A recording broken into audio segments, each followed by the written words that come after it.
Welcome back, golfers. Now, if you are a golfer that is obsessing about their takeaway and ultimately getting nowhere with it, and it's not improving your ball flight, I'm here to tell you today that you are potentially A, wasting your time, and B, missing something much earlier on which could fix all of your problems and your ball flight. Stay tuned. So, takeaway. Often an area of the golf swing where everyone tries to fix, but with no real correlation to what happens to the ball flight, okay? I actually would say it is the last area that I would look in a player's golf swing to fix the ball flight.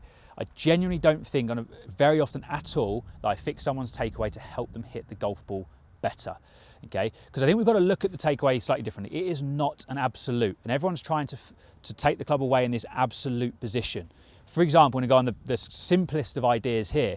If you hold the club differently, so I'm just going to go on a strong grip, for example, so where both hands would be twisted to the trail side on the golf club, right? Now, because the hands have twisted here, I would fully expect someone to take this club back more on the inside relative to their hand path, okay? That club is 100% going to appear more inside the hands earlier, okay, at this stage with a stronger grip because of the forearm orientation and rotation here, okay? On the other side of that spectrum, if you've got a weaker grip where both of your hands are twisted to the lead side, okay, here and here, obviously slightly exaggerating this, here. Now, I would fully expect that golf club to be taken outside the hand line here, okay? It makes sense because my forearms are rotated in this way. So the worst thing you could do, for example, if you had a weak grip, and then you went to take the club away and try and get this back in line with your hands, okay? And ultimately what that is going to do is start to open the club face even more relative to the grip that you're holding it with. You are ultimately going to be making your golf ball fly much worse, okay? So it's a very clean example there of that there is no absolute in this. It is forever changing depending on where people are setting up and how they hold the golf club. That being said, I am now going to take you through the top 3 things I see on a daily basis that golfers display at a address position, so at the P1 position, that hugely influence where and how that club moves through the golf swing. If you start to get these things correct, you won't even need to think about what goes on here. Okay, so the first thing is the trail hand position. I see a lot of trail hands a long way underneath the grip at setup, okay? Now, the influence of this is huge. Again, as I talked about kind of the grip placements, when this hand gets too far underneath, there is a huge force on the club now that is going to work it really quickly here, okay? So we are going to see a club that might not necessarily be rolled on the inside, it's just going to be pulled heavily inside early in that first phase of the golf swing, okay? Now, again, the takeaway isn't the issue, because if I kept this grip placement and I now tried to take the club more on the outside, you'll notice how extremely shut that golf club is now, right? The face is extremely shut at this point. So you're actually going to make that golf ball fly a hell of a lot worse. Okay, and you're not really going to be fixing anything at that point if you're going to try and fix the takeaway, because you're ultimately going to make it worse because now the relationship of the face and the shaft is just even more extreme. So you're going to have to make some compensations later on to really adjust what that face is doing. So the fix will be adjusting how that trail hand sits on the golf club. Now, what I'd like to see would be that the forearm, okay, so from elbow down, would be what we'd call pronated or palm twisted more towards the floor, okay, at address rather than supinated and underneath too much from the lower arm. The lower arm will be twisted a bit more on top. So we can apply pressure through the fatty pad of the thumb here, okay, on top of the lead thumb, okay, on top of my left thumb, all right, and then we've got the trigger finger more on the side of the grip here rather than so far underneath, okay, so it's a bit more this way. Now, that force all of a sudden, I've got more of a force now which is on top of and to the side, okay, of the golf club. It's not so far underneath. So when I start this takeaway, I've got a balancing act now where the palm being here can actually keep the club on plane early in that start of the backswing, sorry. Okay, again, if I go underneath, I'm going to pull it heavily here. more on the side, more on top, correct pressure points, we're going to see a huge change in where the club is as a result of how I've put the hand on the grip, okay? That is something I see a lot on a daily basis, all right? It is not the takeaway that's the issue. It is much earlier at address in how that hand is on the grip. Now, secondly, would be the arm hang at address. So what I would like to see, or what I determine as arm hang, would be when golfers are in their posture, they have a nice natural arm hang here as they start to address the golf ball, which ultimately is going to get them relatively balanced, okay, between heels and toes. And some things you're going to see here would be that the hands hang pretty much underneath the chin, okay, and they're just in front of the shoulders. Now, just very, very quickly, you are going to see slight differences in this depending on the grip type. So if you have a stronger grip, this is going to move the elbow more in front of the rib cage, which I would then expect to see a little bit more of a forward arm hang. But again, this is more of a natural arm hang relative to the grip, okay? Vice versa, if you have a weaker grip, it pulls things slightly in, okay? But it would also be a natural arm hang relative to the grip placement, okay?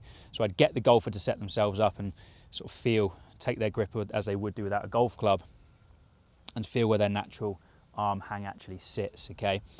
So let's say you're out of your natural arm hang and you have the golf club way too close, okay? So from a postural point of view, arms are pulled in. You can see how they hang underneath my chest rather than in front of my shoulders. Now I have no space to move the hands in the backswing, okay? I have no space here. I'm going to run straight into my leg. So what you are going to see very, very quickly is a very quick force in the takeaway where the hands move out. Okay, so you might see golfers then start to throw the hands and arms away from the body now, so we get this huge disconnect. And you could then start to see the opposite of that go out, but then the club head start to do this. Okay, so we've got a huge disconnect and now a force across the handle, which then throws the club back and behind. And now we've got some issues obviously going on back here, okay? But again, the issue is not what you're seeing here. The issue has stemmed much earlier. You get yourself in a much more natural arm hang relative to your grip type as just discussed. And as you take the club away, you're going to find there's much more freedom for the hands to move slightly in. And again, everything's going to be balanced out and the club is going to move more up on the plane that you're arguably going to be looking for. Okay, so I'm going to stress that again, it is not fixing here. We are fixing much earlier on, so that club can pass through that moment in time in a much more appropriate manner. Thirdly would be how this trail arm sits from an upper arm perspective. So we're going to talk about shoulder rotation now, and then how that relates into how the chest sits at address as well, and where that's pointing. So one I would see a lot would be that how this right arm for a right-handed golfer gets really dominant on the golf club, okay? So the grip could actually be relatively good here, but this upper arm gets very, very dominant. Chest starts to get way left of their target, okay? And this shoulder is heavily what we'd call internally rotated, so it's rotated in towards the chest, okay? Is the easiest way of thinking about that. And a couple of things can actually happen from here. One of the most common ones I'll see here though is how the arms all of a sudden will start to suck back behind the body very, very early in this sequence, because we've kind of lost this connection between arm, shoulder, rib cage, so the spine can't do its job and keep these things working together. So there's already this big disconnect because this comes up high and the arms then need to rejoin, so they kind of start to see this, right? The arms start to suck behind. You also could see the opposite of where actually golfers end up just swinging out on this line here, where the chest and the arm has formed, and again making then compensations late on. One thing I would say, if you're a fader of the golf ball and you want to start the golf ball left as a right-handed golfer, then this arm being slightly more dominant and the chest being a little bit more left is going to be okay. So if you're a fader of the golf ball and fade it really, really well, and you're not trying to fix that, expect to probably see your takeaway ever so slightly outside the line here, by the way, okay? Because that would be natural to what ball flight you're trying to produce, okay? But anyway, back into the fix. So the fix would be, from an upper arm perspective, I would want to see this shoulder a bit more externally rotated. So the armpit of the elbow is going to point more out in front of the golf ball to the camera here as I'm speaking, rather than in towards the chest.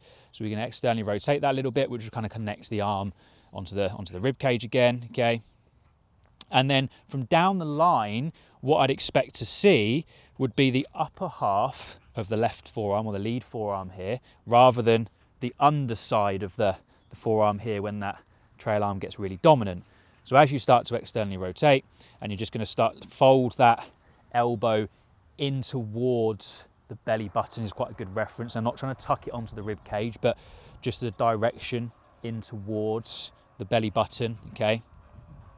You'll start to see the upper of the lead forearm there rather than this way. Again, there is your fix. Now all of a sudden you can start the takeaway and the golf swing in much more of a blend, and you're going to see the club move in a better area of space here, because the arms all of a sudden haven't got to do this to fix the fact that they're over here at address. They haven't got to suck back in, okay? So elbow in, make sure you can see the upper half of your lead forearm, and work the golf swing from there, and you are going to see a much more appropriate folding of this trail arm, okay, in more external rotation rather than moving internally really quick and getting sucked behind the torso, okay? So 3 things to look out for there, all right? And again, the takeaway is not an absolute. I honestly don't think it is anything to generally be fixed to help influence a ball flight in terms of strike, curvature or distance. But if you are looking at your golf swing there and something's really off, come back to setup. Look at what you're doing at setup first, okay? This will be the biggest influence on what you then see in the first phases of that golf swing. Thanks for watching, guys. I'd love to hear your thoughts. Comment below if any of those things have really helped you out and fixing that first phase of the golf swing, something you haven't thought of before. If you liked the content, please throw me a thumbs up. And as always, I'd be super, super grateful if you subscribed and shared. It helps me create more content to genuinely help you guys play better golf.